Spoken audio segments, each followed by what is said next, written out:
from God's Unchanging Word Studios in New Orleans, we are pleased to bring you news, nuggets, and insights with today's host, Tom Carey. Well, greetings, everyone, and welcome to God's Unchanging Word and another edition for our news, nuggets, and insights. And today is January 3rd, 2020, our very first program into the decade of the 20s. And boy, did this past week begin with a bang. Let's talk about some of that today. Two California stories. First, one that's going to be supporting disrespect, and the second is wellness centers for the kids in school. You're going to be surprised what these two stories say. We're going to talk about the new age of enlightenment and the connection to the Pope's humanism. And we got a video from a Catholic nun, you're not going to believe, who's supporting the exact same thing we began talking about in the Day of the Lord Revisited. Stick around for that one. Then God's rainbow. Last week we talked about the person who was put in jail for 16 years for burning the LGBT flag. So today we have a guest with us who's going to talk about the rainbow, and we're going to use that in the portion for God's Unchanging Words, the biblical nuggets. So, all right, before we get into any of that, last minute, this happened overnight, and just before I came over this morning, so I just threw this in at the last minute. But I thought it was important enough because it's finally escalating to the point following 3 months of attacks on U.S.-held businesses and materials in that region, trying to provoke a war by the United States. This last attack, it was the 11th attack in 3 months, and it killed an American. So in retaliation, Donald Trump retaliated with 5 strikes to 2 different territories and killed 25 people. Now, what you're about to hear is the report following all that information, but you're not being told why this all took place. Public anger grows after the U.S. attacks on Iran-backed militia in Iraq and Syria that killed 25 fighters. Dozens of protesters broke into the U.S. Embassy compound in Baghdad on Tuesday, smashing a main door and setting fire to a reception area, prompting tear gas and sounds of gunfire. At this point, there's still a lot of uncertainty. By the time you see this, you'll probably hear a little bit more about it. But I'm bringing this to you now because what we've been reporting on now for the last 2 years, and even back into the Obama administration, that Iran has been trying to prompt the United States into taking action to bring in a war. And if they could do that, then they can pull in Russia, China, and all these other territories that support Iran in their mission. It just seems to come about at the same time that Iran, China, and Russia were working together in military operations in practice against who? Maybe the United States, all at the same time when all this stuff comes about. So you see, this has been orchestrated now for quite a while, and it's not going to stop. All right, so now where's this leading to? Now, this is the headline where all this has been leading to for the last couple of years. They're getting very close to being successful for what they're looking for. Or the U.S. and Iran heading for a confrontation on Iraqi soil. Well, that's what Iran's been fighting for. They want a confrontation somewhere. They tried it on the boats, the ships, the Navy, Syria, the countries all around, and now they're trying it in Iraq to be able to get the United States to begin a fight or a war with them from the surrounding countries, including Russia and China and Turkey. The attack, this is the more headline, says the attack and vows for revenge raised concerns of the new attacks that could threaten U.S. interest in the region. Another, analysts say that the U.S. attacks against Iran-backed militia in Iraq and Syria could become the flashpoint for the conflict. Now, this is important. This headline now saying that this attack, as you are reading, all the problem is because of what the U.S. is doing. They're not telling you why it's provoked. For example, when Israel retaliates with strikes into Syria or to wherever they're being attacked from, is because they had just been attacked by the missiles coming into Israel. But you don't hear about what happens to them before they retaliate. It's kind of like a football field. You ever see the NFL? It's always the second player who gets caught by the referee, not the first player. Well, this is the time, so now they can blame the United States for their actions in that region, saying that the United States, the sheer fact that they have a presence in an area where they don't belong, is destabilizing the region. Well, no, it's only destabilizing Iran, specifically because of the embargoes, and the country is hurting. And now the people are protesting Iran to get rid of the government. So every time that happens, they try to bring the United States in to change the narrative of what's actually going on. One more headline here. The attack that vows for revenge raised concerns of new attacks that could threaten U.S. interest in the region, and that is going to happen. So now, let's get into the program for what we intended today. The UN and the UK treating persecuted Christians as enemies. This is from the Gatestone Institute. And it appears that it's only the Gatestone Institute that is staying on top of the attacks and the genocide that's taking place on Christians. Now, we're beginning to see it escalate into other areas. If you remember, God says that we're not fighting a battle against flesh and blood, but against the principalities. Have you noticed this past week of the in-house terrorism in America and how much is being raised against Christians and against the anti-Semitism and the Jews? Churches all around the country that's taking place, including in Texas, where they actually have an armed sort of militia within the church that within 6 seconds was able to stop a gunman that killed 2 of their members, and who knows how far that would have went. Where is that going to lead to? We're going to talk about that this year coming up, but I just wanted to mention that. Well, this is Gatestone now.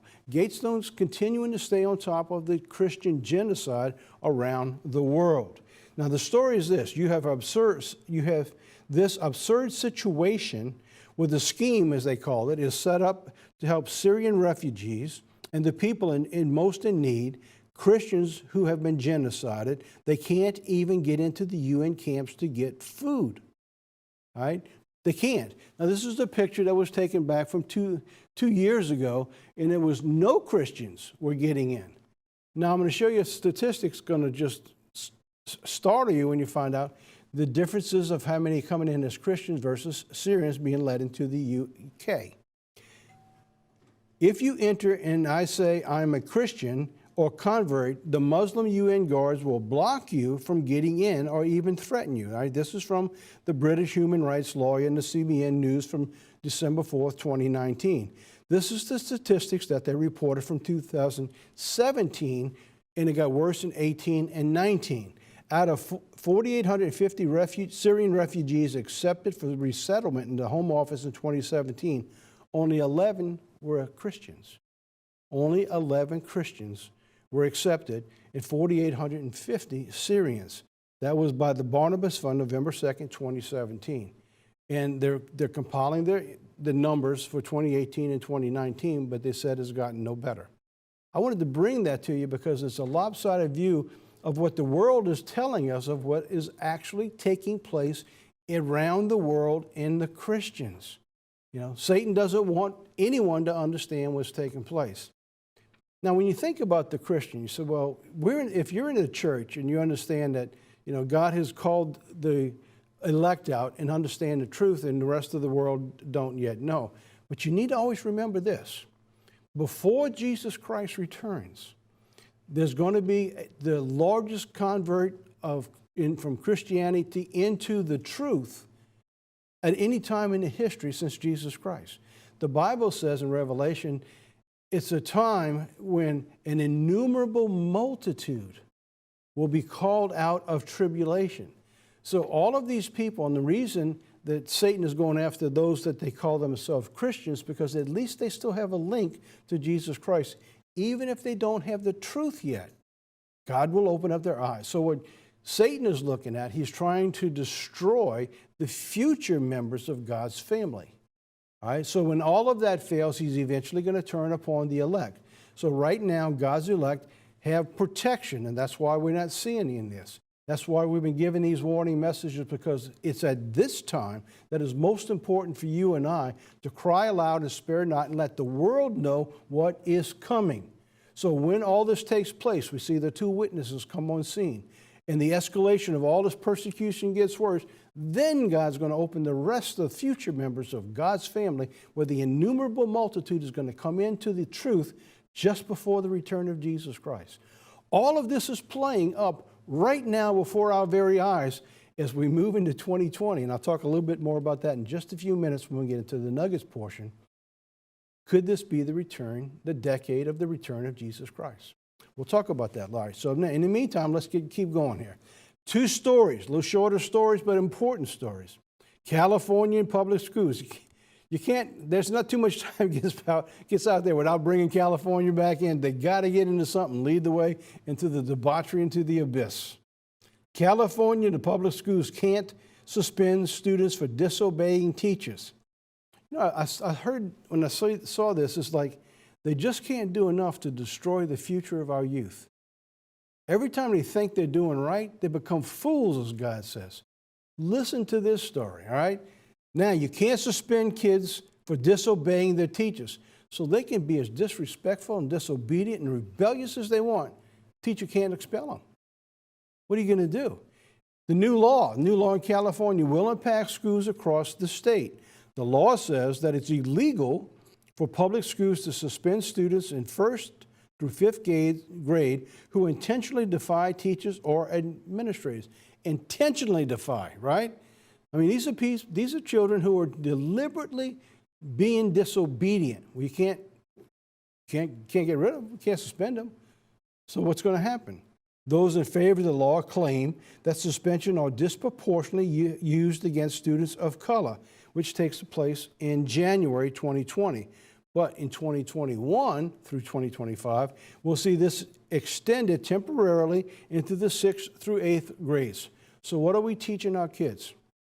All right, here they go from 1st grade. Yeah, from 1st grade all the way up now is going to be into the 8th grade, and they can be rebellious as they want to be. And the teachers, what do they do? They can't spank them anymore. Can't teach them about God anymore. Can't read the Bible. Probably can't even give them timeouts, as they used to call it. So what are they going to do? So what's going to do? So God tells us about this. All right, so in God's holy word, the one scripture we always quote is this one, Proverbs 22, verse 6. Train up a child in the way he should go, and when he is old, he will not depart from it. Now, you think about this.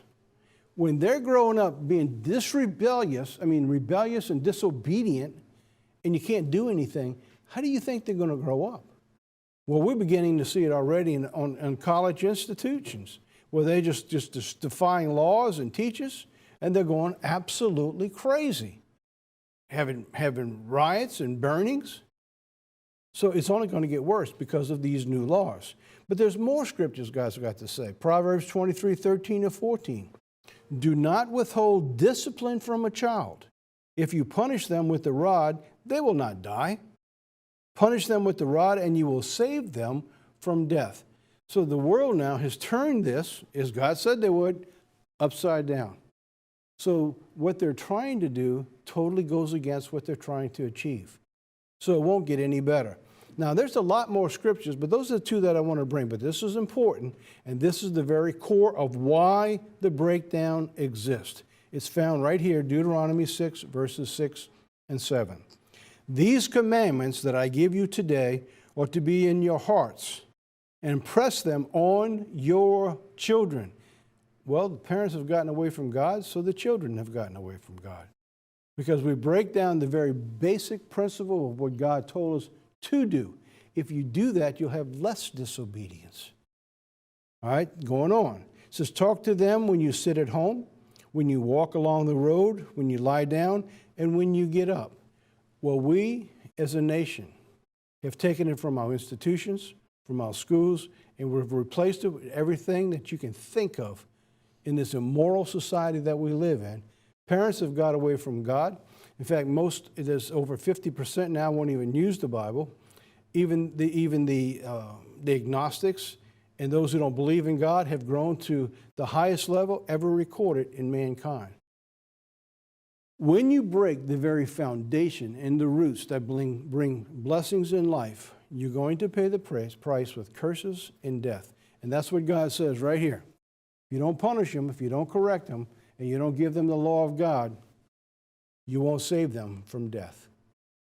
So that's what we're in the middle of right now. So when I look at society and what this is, it's like they just can't seem to leave the children alone. They got to continually find a way to destroy any chance for a future, a hope for God's kingdom. All right, going on now. Let's take a look at California. In the second story, well-being centers. Sounds pretty good, huh? Well-being centers, wow. Wait till you see what's going on here. Well-being centers, you would think that these are areas that you're going to help take care of kids, because now they're going to go into schools. These well-being centers are being sponsored with taxpayer money in California to be set up in schools. What are they? Well-being centers. This is from the PNW. Planned Parenthood's Trojan horse is invading your school. That's right. The well-being centers are sponsored by the taxpayers and promoted through Planned Parenthood. And they're going to put them in the schools directly one-on-one with the kids. This is quoting from the article. The last thing Planned Parenthood needs is more access to kids. So imagine parents' reaction when they found out that the abortion group isn't just visiting schools, it's moving in. How shocking is that? Thanks to a forced donation from taxpayers, Planned Parenthood is about to open 50 clinics inside Los Angeles schools. It's the biggest public education takeover of its kind and maybe the most controversial. The abortion lobby doesn't have to wait now for the teenagers to come to them. They can go directly to the students without parents ever finding out. And it's all because of you, the taxpayer, and the disobedience of the government in bringing this into the schools. Man, you know, when you think it can't get any worse, it just does. The natural mind of God, when you try to think like God does, you think on good things, you get blindsided. You know, I got blindsided with something like this, thinking, how in the world can they do this? They're thinking they're doing a good thing.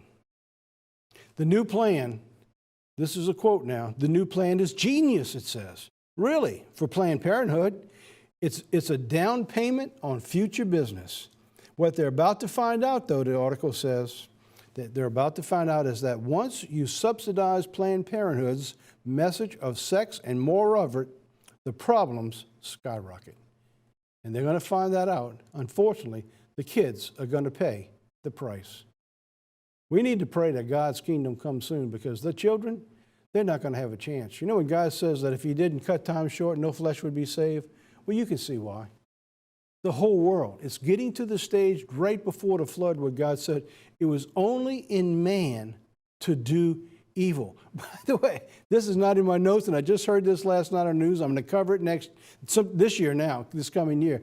Did you know that Seattle now is talking about doing away with police? Just do away with the police force completely and subsidize everybody, make sure everybody's got jobs, make sure they got money, and you'll do away with crime. I'm not making this up, because they said mankind is inherently good. I'm not making this up. I heard that last night. It's like, my goodness, even Jesus Christ says none is good but the Father. So try to imagine now a whole city being raised up to be rebellious from their first grade, lawlessness, no police force. What do you think is going to happen? This world hasn't got a chance. I couldn't believe what I heard. And so that's a good one for next year, because we haven't really covered lawlessness yet. Well, it's going to be coming, so we better get on the stick and get it covered soon. All right, let's move on. We're told now that we live in the age of enlightenment. For those who don't know what it is, we'll talk a little bit about that today. We are in the time of the new era of isms. That's right, isms, the new age of enlightenment, the isms. All right, there's a Catholic enlightenment, so it's the age of isms. The LGBTism, liberalism, socialism, communism, feminism, environmentalism. I'm going to share with you a video that just came out by PragerU that talks about the new age of enlightenment, and it's going to amaze you of what we're doing, how we're going back into the way things used to be. So if we're ready, let's play that video, and I'll be back in just a few minutes. Modern science, medicine, political freedom, the market economy. All of them, we're told, are the result of a sort of miracle that took place 250 years ago. That miracle is called the Enlightenment, a moment in history when philosophers suddenly overthrew religious dogma and tradition and replaced it with human reason. Harvard professor Steven Pinker puts it this way: progress is a gift of the ideals of the Enlightenment. There's just one problem with this claim. It isn't really true. Consider the U.S. Constitution, which is frequently said to be a product of Enlightenment thought. But you only need to read about English common law, which Alexander Hamilton and James Madison certainly did, to see that this isn't so. Already in the 15th century, the English jurist John Fortescue elaborated the theory of checks and balances, due process, and the role of private property in securing individual freedom and economic prosperity. Similarly, the U.S. Bill of Rights has its sources in English common law of the 1600s. Or consider modern science and medicine. Long before the Enlightenment, tradition-bound English kings sponsored path-breaking scientific institutions, such as the Royal College of Physicians, founded in 1518, and the Royal Society of London, founded in 1660. The truth is that statesmen and philosophers, especially in England and the Netherlands, articulated the principles of free government centuries before America was founded. So why give the Enlightenment all the credit? Apparently, because it doesn't look good to admit that the best and most important parts of modernity were given to us by individuals who nearly all held conservative religious and political beliefs. The claim that all good things come from the Enlightenment is most closely associated with the late 18th century German philosopher Immanuel Kant. For Kant, reason is universal, infallible, and independent of experience.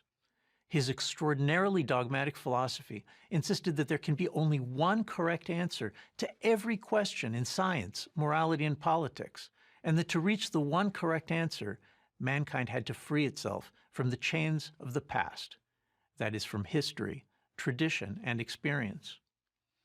But this Enlightenment view is not only wrong, it's dangerous. Human reason, when cut loose from the constraints imposed by history, tradition, and experience, produces a lot of crazy notions. The abstract Enlightenment philosophy of Jean-Jacques Rousseau is a good example. It quickly pulled down the French state, leading to the French Revolution, the Reign of Terror, and the Napoleonic Wars. Millions died as Napoleon's armies sought to rebuild every government in Europe in light of the one correct political theory he believed was permitted by Enlightenment philosophy. Today's cheerleaders for the Enlightenment tend to skip this part of the story. They also pass over the fact that the father of communism, Karl Marx, saw himself as promoting universal reason as well. His new science of economics ended up killing tens of millions of people in the 20th century. So did the supposedly scientific race theories of the Nazis. The greatest catastrophes of modernity were engineered by individuals who claimed to be exercising reason. In contrast, most of the progress we've made comes from conservative traditions, openly skeptical of human reason. The Enlightenment's critics, including John Selden, David Hume, Adam Smith, and Edmund Burke, emphasized the unreliability of abstract reasoning and urged us to stick close to custom, history, and experience in all things. Which brings us to the heart of what's wrong with today's idolization of the Enlightenment. Its leading figures were not skeptics, open to what history and experience might teach us. Their aim was to create their own system of supposedly infallible truths independent of experience. And in that pursuit, they were as rigid as the most dogmatic medievals. Anglo-Scottish conservatives had a very different goal. They defended national and religious tradition, even as they cultivated what they called a moderate skepticism, a combination that became known as common sense. I think a lot about common sense these days, as I see American and European elites clamoring for enlightenment now. They rush to embrace every fashionable new ism, socialism, feminism, environmentalism, and so on, declaring them to be universal certainties and the only politically correct way of thinking.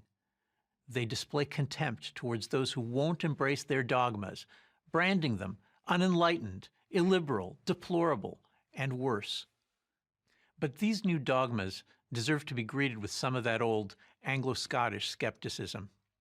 Enlightenment overconfidence in reason has led us badly astray too many times. I'm Yoram Chazoni, author of The Virtue of Nationalism for Prager University. There's so much there. So before we move on, I just want to bring out one little nugget that he said it would be nice in this day to have some of that conservatism going against all the liberalism right now. This is a slide piece that he brought in his program and talked about The Anglo-Scottish conservatives, national religion and tradition, modern skepticism. The majority of the Anglo-Scottish conservatives, believe it or not, were those who were called out to the truth back throughout the years. That's the lineage that we see going all the way back to Jesus Christ.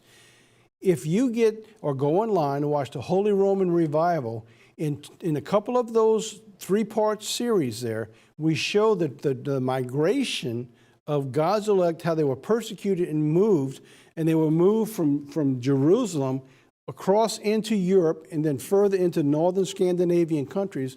And those are the people who actually came to America. They were the part of the lost tribes of Israel. So when he sees these people as pushing back to all of this that was going on, and he said, it would be nice to have that again. So what you're looking at is in duality of time. This is incredible in the story. And they don't even realize what they're talking about yet in understanding the biblical significance, because this was the physical, and the pushback today is going to be from God's elect through the spiritual to stop Satan from doing the same thing he tried to do in the new age of enlightenment way back 1,000 years ago. So I just want to bring that nugget out. We'll talk more about those stories. There's just so much to cover. There's only so much time. But this was important, so I wanted to bring that to your attention in case that got by you. So now, what's missing? All right, for all of this to work for the new age of enlightenment, there's one thing missing. It's faith. All right, the religious belief in something. The religious belief is missing. It is taking the secular and making it a worship. So if they're going to worship the secular, because it's the new age of enlightenment. So the Pope now is going to fill that void. God says at the end time with the Holy Roman Revival, the Antichrist, you're going to have all these things, the false prophet, all this coming in. They're going to fill the void to finish the new age of enlightenment. He's calling it now humanism. All right, that's the point that he's getting together. Now, we covered about that earlier, but now I got something coming that's going to absolutely amaze you as we're going to get into that. Let me lead into it now. 3 weeks ago, we talked about him, the Pope, and the culture change of our nation. We brought it out Friday, December 13th, News, Nuggets, and Insight. You can go online, go to God's Unchanging Word, find the nuggets, and then you have all the archives, and you can go back and look at this section that we talked about, changing the culture of beliefs in our society. This is leading us to humanism, the new age of enlightenment. That's where we're going to with this. Now, let's go back a little further. This is talking about the Pope. This was back in September.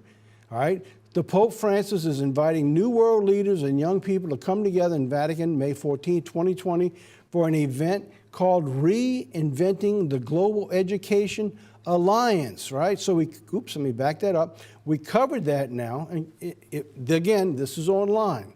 So it's important that you take the notes and go back and do your research. And you see how God's been guiding us through these programs to get this information out when it happens, and you see the stories develop following all of that. This is in the Day of the Lord, Part 4, that we began talking about that, right? This is talking, again, globalism and the reinventing or the re-education in this world. This was the slide that really just drew me crazy. Little Greta there, almost like worshiping her. And they're saying, together we can form young people to build a better future. Orchestrating next year's meeting in the future, May 14th, which happens to be the very day of the establishment of the modern-day nation of Israel in the Middle East. Isn't it amazing how he's done it? Beginning in this decade. Could it be the decade of the return of Christ? Now, let's carry the thought one step further now. This is from LifeSite News. Pope's proposal for new humanism could wipe out Christianity. This is from the Catholics themselves, right? I'm not making this up. This came out September 23rd. This is by Mother Miriam, as they call her, and she does a podcast or a radio program. This is what she says. News of the Pope's just launched Global Pact for New Humanism has to do with ruining our society, ruining our country, and destroying the family. I'm not making this up now. This is coming from this Catholic nun. She goes on, beloved, That is what the communists set out to do well over 100 years ago, she responded. Says the evil has entered the church and has been brought in by the very Pope himself in the hierarchy. I'm looking at my crew here. It's like, can you imagine that? Even the people in the Catholic Church recognize that where it's going is no good. It's absolutely no good. This was the statement that was issued September 12th. The Vatican issued a statement inviting religious, humanitarian, and international leaders, leading politicians, academics, scientists, and athletes to sign a global pact on education. And she says this is not to protect the family at all.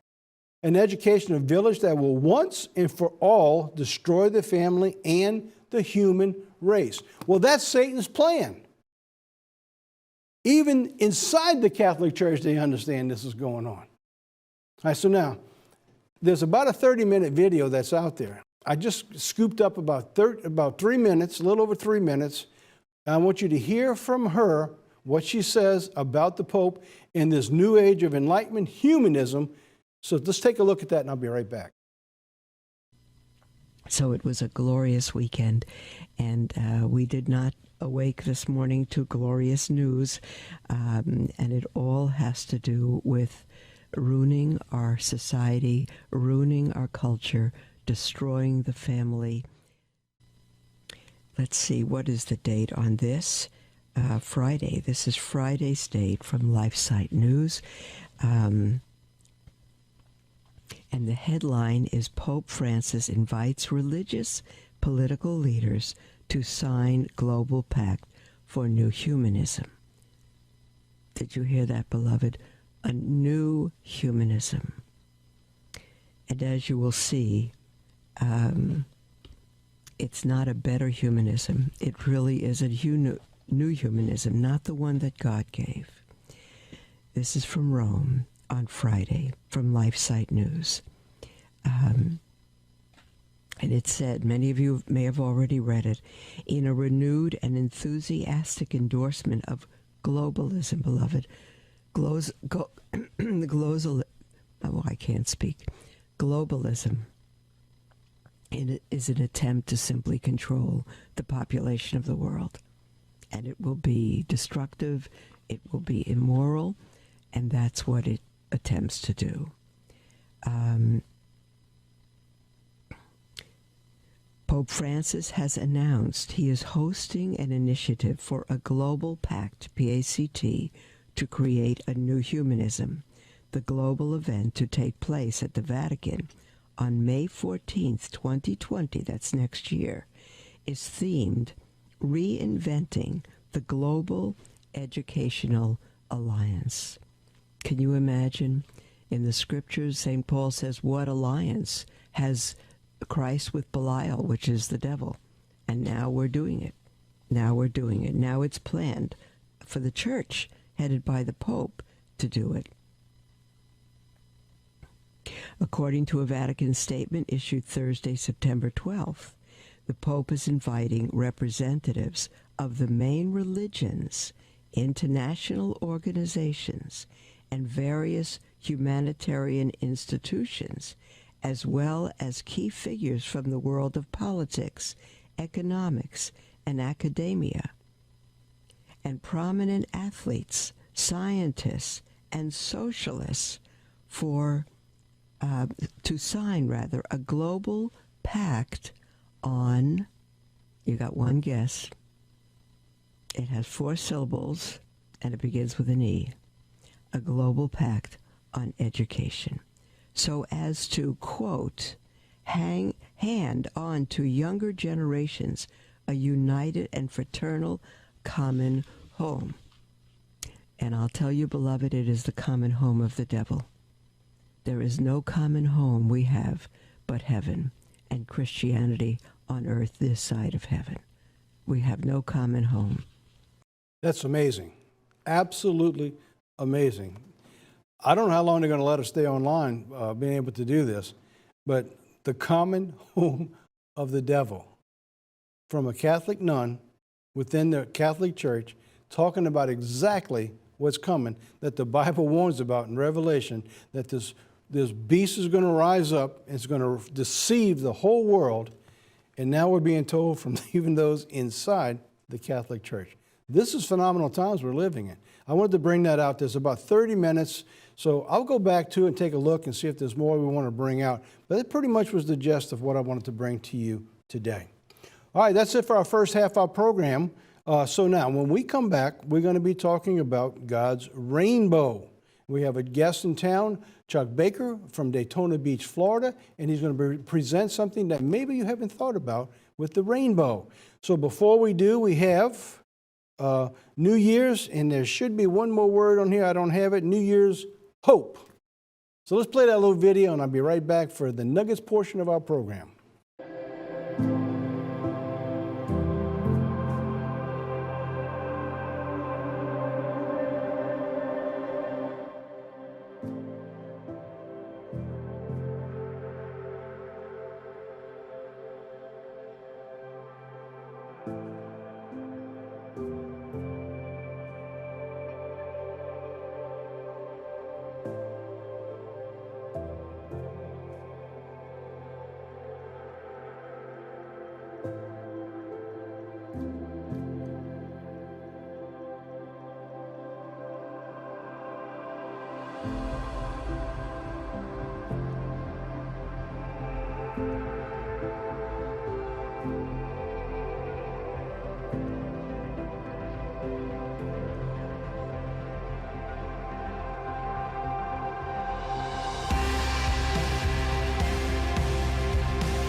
Back.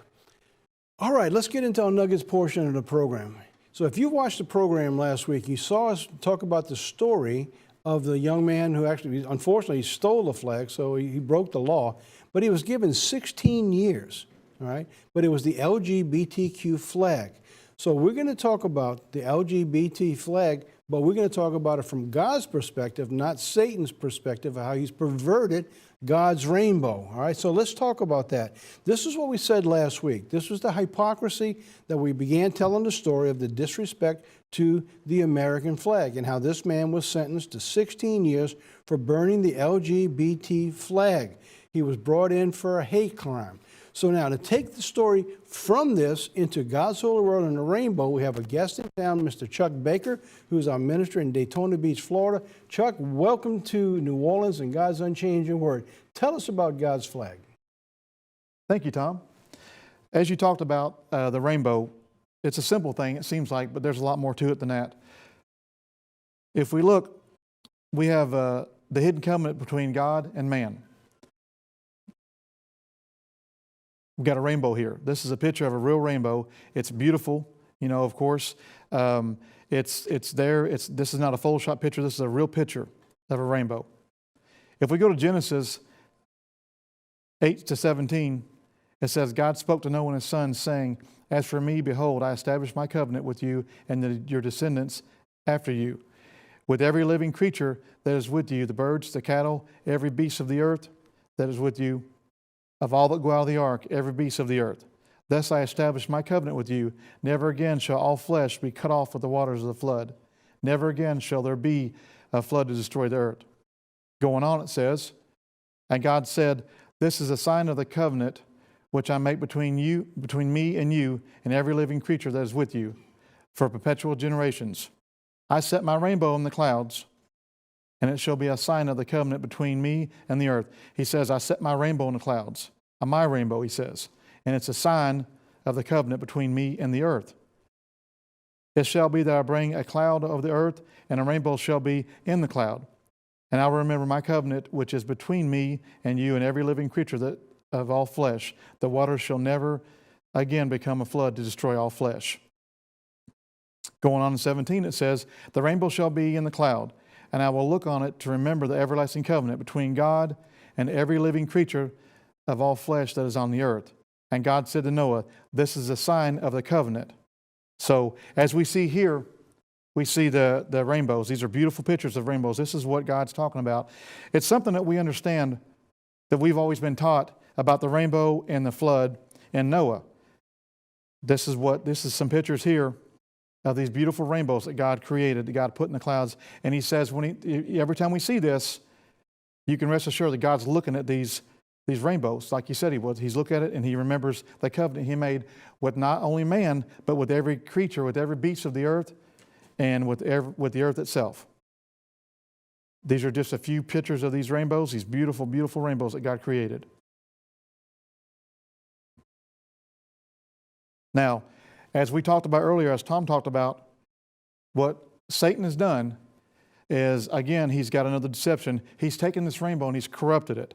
And we know what this is right here. This is the flag that he was talking about that was burned earlier. And this is just more of the corruption that Satan has done with this beautiful rainbow, this covenant that God made with man and with the earth.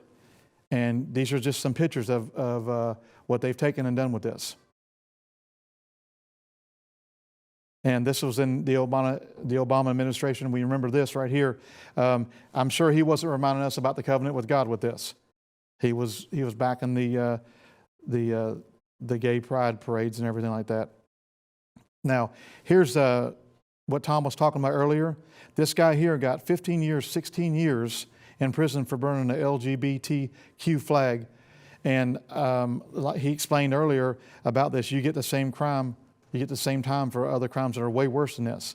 But like he said, if you burn an American flag, you don't get nothing like this. This is where we're going. This is what Satan is doing. Again, it's mind-blowing. If you read into this, we go into Ezekiel and we learn more about this rainbow. It's not just a covenant with God and with the flood. It's in Ezekiel 1 verse 28, it says, like an appearance of a rainbow in the cloud on a rainy day, so was the appearance of the brightness all around it. This is what the appearance of a likeness of the story of the glory of the Lord. So when I saw it, I fell on my face, and I heard a voice of one speaking. In Revelation 4 verse 3, and he who sat on there was like a jasper and a sardius stone in appearance, and there was a rainbow around the throne, in appearance like an emerald. If you think about that in your mind, a rainbow around the throne, that's huge. That's God's rainbow. That's something he created, and it's actually around the throne of God. And Satan has taken this away from God, like he's done everything else that God's created, and he's corrupted it, and he's made it into the worst thing you can imagine. And it's made for the gays, and I mean, it's terrible. I saw another mighty angel coming down from heaven, clothed in a cloud, and a rainbow was on his head, and his face was like the sun, and his feet were like pillars of fire. Again, he's talking about this rainbow. This rainbow is something it's God's rainbow. And, you know, this is something that we don't never really talk about, something we don't never really hear. And we hear about the rainbow with Noah, but we don't ever hear about the rainbow being actually in God's presence. So when you think about that, it's really, really, it hits it home. It's even worse. The corruption Satan has done, he's taken this away from God once again, and he's corrupted it. This beautiful thing. Thanks, Tom. Back to you. Well, thanks so much, Chuck, for bringing it out, because there's a lot there that people haven't thought about.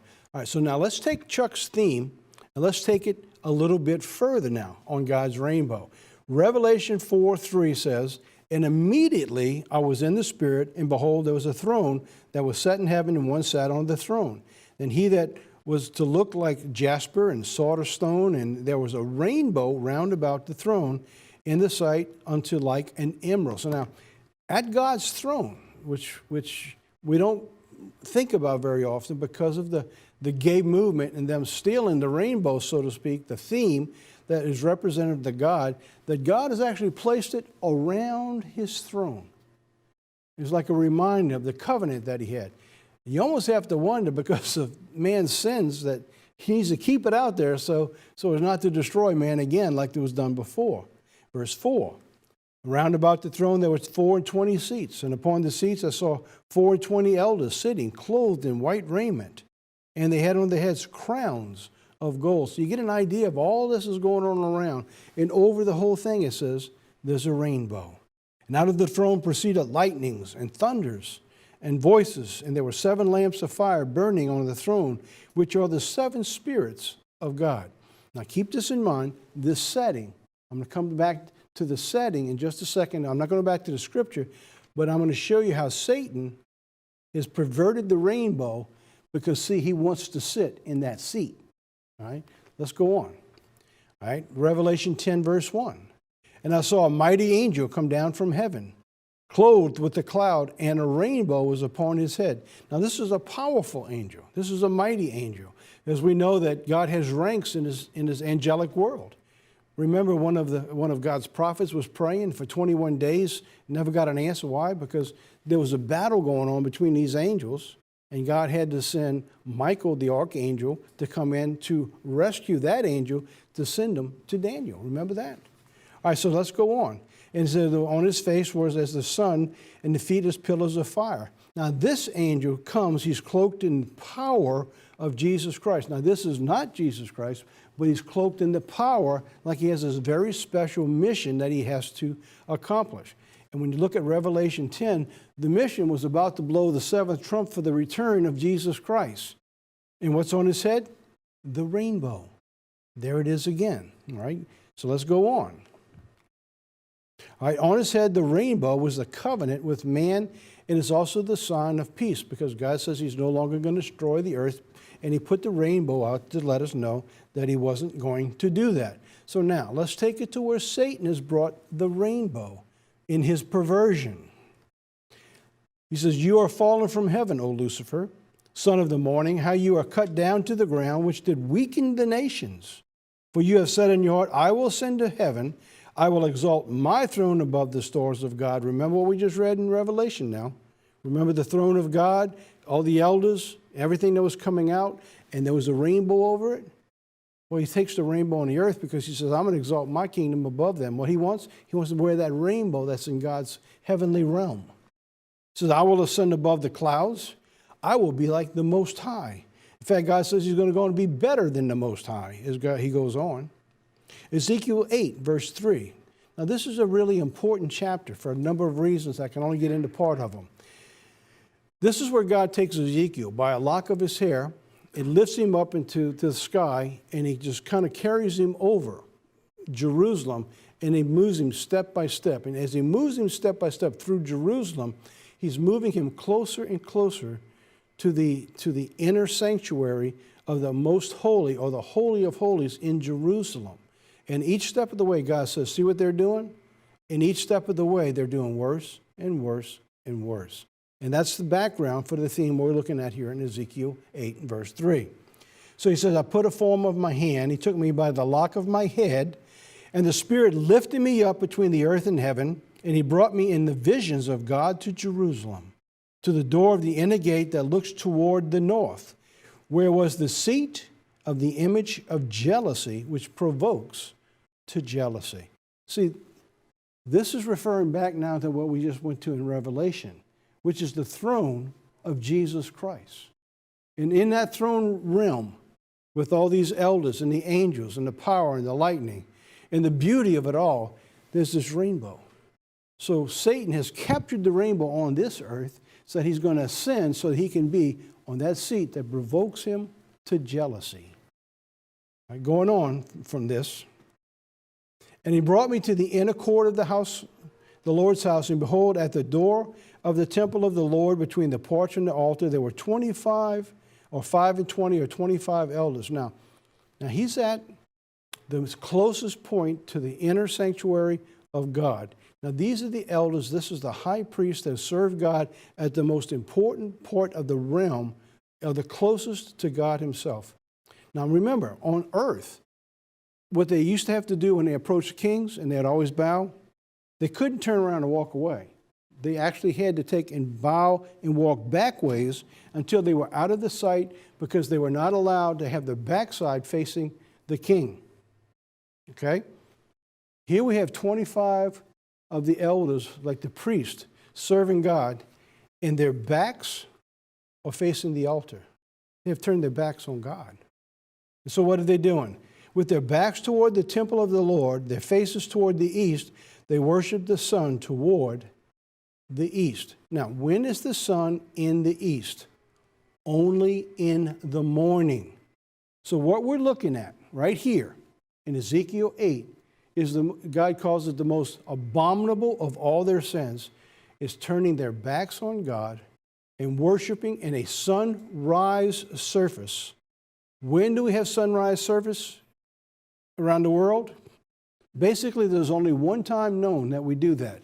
It's on the Easter morning, or supposedly the Easter resurrection.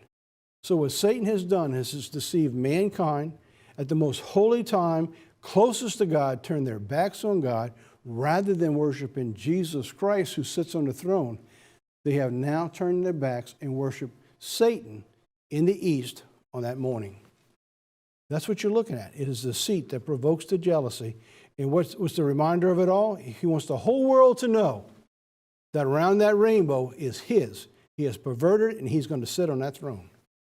That's what we're looking at right now. So if you thought the rainbow was only about Noah, oh no, that was only the beginning. This is the rest of the story. All right, that's it for our nuggets today. I hope you enjoyed that. So now let's get into our news from the home office to wrap all this up. I wanted to bring this back again because we're going to have this available for the next couple months, because Christmas, Mardi Gras, and Easter are three of Satan's pagan holidays that all tie into his plan of destruction for mankind. You can go online, you can download them, take a look if you haven't got them. Do we still have any of these in print right now? Or we do have some in print, so not all of them, but we got them all. We got them all in print. This is pretty popular for the people in this time of year. So if you don't have it and you want to get it right for us, we can send it to you, or just go online. You can download it and have it right now. All right, so now, what else we got here? Last week in the mail, we have 2 DVDs that went out, Least in the Kingdom, Part 3, and the newest sermon that I did in December 7th, At Dawn We Slept. Very powerful story, prophetic story of what's taking place. We also have this available. It's in this quarterly, right? Right now, this quarterly, which is the coming decade of change, the 2020s. Could it be the decade of the return of Jesus Christ? Well, we don't really know. But I tell you what, there's a lot of things leading up to it. Inside this, I've got this Bible study. It's a 4-page layout of over 50 hours of material. So what I've done is I've put it on the inside of, so if you open up your quarterly, you can take out the intersection, and you actually have now the 4-page spread promoting all the DVDs that you can, or the videos now that are online, because a lot of these are not being printed right now because they go back 5 years. So what I would recommend is take this out of your quarterly, get your 3-ring binder, and when you begin to do your Bible studies, take one a week and go through and write everything down just as if you had an old Ambassador Courage correspondence course, by video this time. Write each scripture down and do a program layout. So if you keep this there in your 3-ring binder or wherever you want to keep it, it will tell you step by step what the next lesson is. So it's really important so you can pick it up in the quarterly. And if you're not on the mailing list, let us know and you can get yours on the mail right away. So this is the inside of that 4-page spread showing you what's going out. And on the right-hand side, this is the timing and the dates for the last 5 years that these series are, so that you can keep in perspective. And I recommend you take one at a time and view them in order. And believe me, if you do that and you do it regularly, your mind's going to open up to things you have never seen before. You know, these things are really, really important. This is the back page of the 4-page spread. This ties in the conditions in America as the timeline went through the last 5 years, showing you how changes in America have been taking place.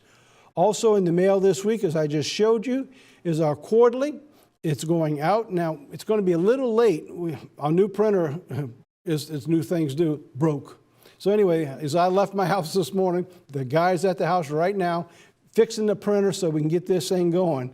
And a new card for sermon that I'll be doing this month, which ties into the quarterly and everything we've been talking about, the 2020s in the coming decade of change.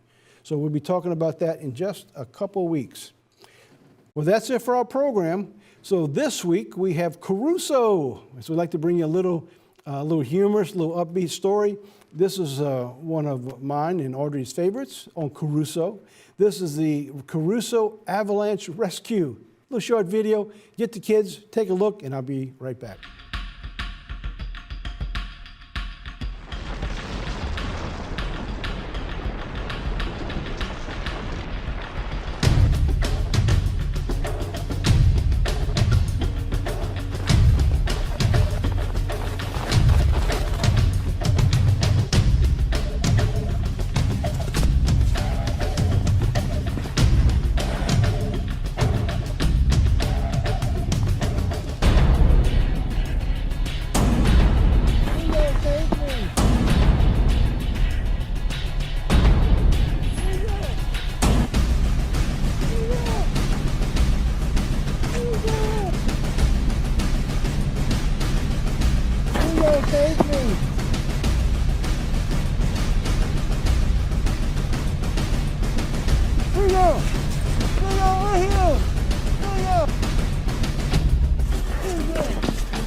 Welcome back. For all you people up north and we're having your winter early with all the snow, just want to bring a little humor into all that snow that you're having. Caruso saves the day once again. All right, that's it for our program again. And thank you from all of us for this new year, 2020, the decade of change. There's no telling what's going to happen. Thanks again for watching. Please share this with everybody you know. They're going to love you for it. Till next week, God.